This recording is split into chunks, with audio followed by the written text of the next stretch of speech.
Bonjour François Rebsamen. Bonjour Jeff Littambert. Merci d'être avec nous ce matin. Comment le socialiste que vous êtes, puisque c'est votre parti d'origine, vous nous direz d'ailleurs si vous y êtes toujours, réagit-il à ce qui s'est passé hier à l'Assemblée nationale? Je le rappelle, une motion de censure votée par une partie de la gauche, les Insoumis, les écologistes et les communistes, mais refusée par l'immense majorité des députés socialistes. Est-ce que c'est le début d'un nouveau paysage politique pour vous?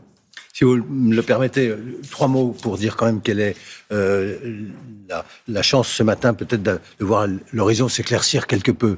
D'abord, la trêve à Gaza annoncée et confirmée, un espoir pour beaucoup de Français, d'Israéliens et de Palestiniens.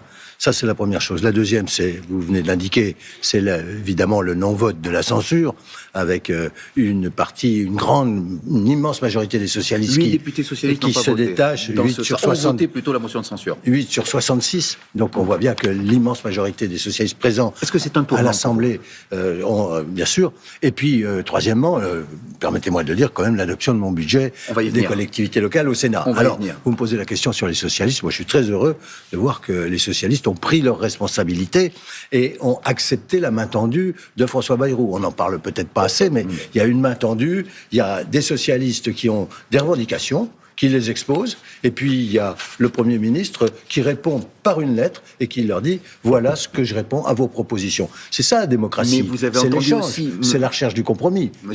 Monsieur Rebsamen, vous avez entendu aussi le numéro 1 socialiste, il a été clair, les socialistes peuvent à nouveau censurer à tout moment et ils restent dans l'opposition, c'est clair et net. Dans ce que bien dit, sûr, en tout cas, ils ne font Olivier pas Faure. partie, mais cela a été bien décrit. Vous leur dites il faut aller plus loin? Qu'est-ce que vous leur dites? Vous êtes toujours au Parti socialiste, vous avez toujours votre carte. Continuons de discuter, continuons de débattre, faites des propositions et nous accepterons, je parle du gouvernement, celles qui semblent aller dans l'intérêt des Français. C'est ce qui a été fait, augmentation de l'Ondam, un certain nombre de dispositions, notamment la suppression de la fin des 4000 postes dans l'éducation nationale, cette suppression. Bon, donc des réponses ont été apportées.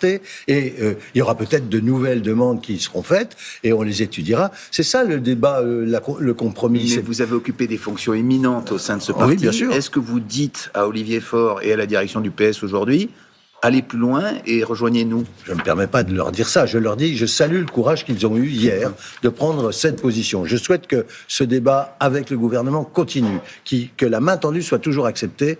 C'est l'essence même, je veux le redire comme ça, de la démocratie, que de chercher des compromis, chercher à avancer ensemble. Vous savez, c'est une des tares du scrutin majoritaire. Dans le temps, à 51%, on avait tout, à 49%, on n'avait rien. C'était violent. Et ça nous empêchait de passer ces compromis. Maintenant, on peut le faire. Vous avez toujours, parce que vous m'avez pas répondu, vous avez toujours votre carte au Parti socialiste. J'ai créé un parti qui s'appelle la Fédération progressiste et je suis membre de ma section à Dijon, voyez-vous, dont j'ai été maire pendant si longtemps, du Parti socialiste. Donc vous êtes toujours au Parti socialiste, techniquement, comme on dit. Bien sûr.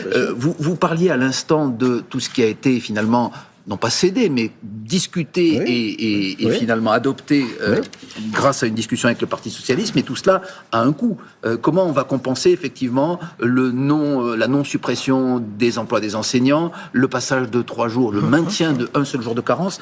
Comment on va faire dans ce budget pour faire les économies qui finalement sont les mêmes que celles du temps du gouvernement Barnier? Il faut faire des économies. La motion de censure telle qu'elle avait été votée à l'époque, qui a fait chuter Monsieur Barnier, eh bien, elle n'a pas effacé d'un seul coup, vous en doutez, et la dette et les déficits.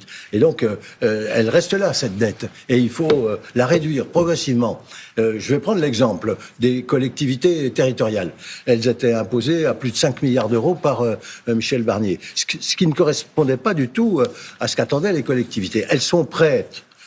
Les maires, les conseils départementaux, ils sont prêts à faire des efforts. Ils savent très bien qu'il y a une part, disons, 7% de la dette nationale qui est portée par les collectivités locales. Donc, ils s'attendent à faire cet effort, parce que cet effort national doit être partagé, mais à hauteur de ce qu'il représente dans la dette. C'est-à-dire, par exemple, 2 milliards, ce que j'ai fait adopter hier. Ce que vous avez fait adopter au Sénat. Grâce au Sénat, je voudrais le dire ici, grâce au Sénat qui s'est très bien comporté, qui a travaillé vraiment profondément. Vous pensez, comme François Bayrou, qu'il y a, et ça encore une source d'économie selon lui. Trop d'agences en France pour accompagner l'action publique. Par exemple, il y a l'ADEME, l'Agence pour l'environnement, qui est ciblée régulièrement par des élus de droite.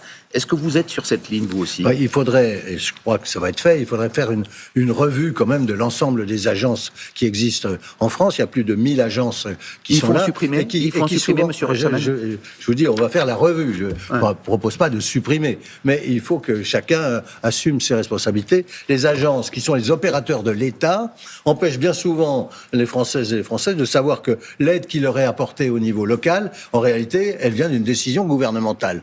Et donc, les gens croient que c'est l'agence qui leur apporte. Non, c'est un opérateur de l'État. Donc, il faut lister tout ça. Il faut qu'eux aussi s'appliquent les mêmes consignes que l'État, à savoir réduire leurs dépenses de fonctionnement. Allez, 2 questions pour terminer cet entretien. Il nous reste 2 minutes.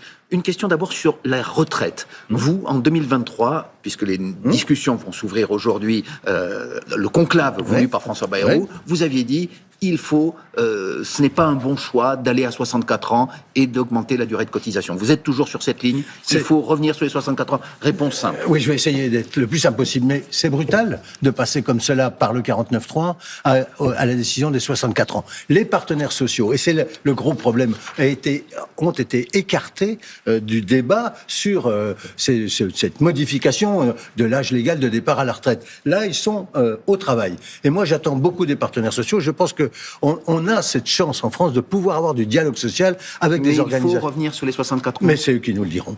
Mais vous, monsieur Rebsamen, vous le souhaitez ? Vous avez un avis ? Moi, je prendrai, je laisse les partenaires sociaux, je ne vais pas faire d'injonction aux partenaires sociaux, je les laisse débattre. Je sais très bien que la CFDT a pris des positions. J'espère qu'avec Force ouvrière et la CGT, ils vont trouver les solutions et ils vont proposer des solutions et elles seront transposées à ce moment-là au Parlement.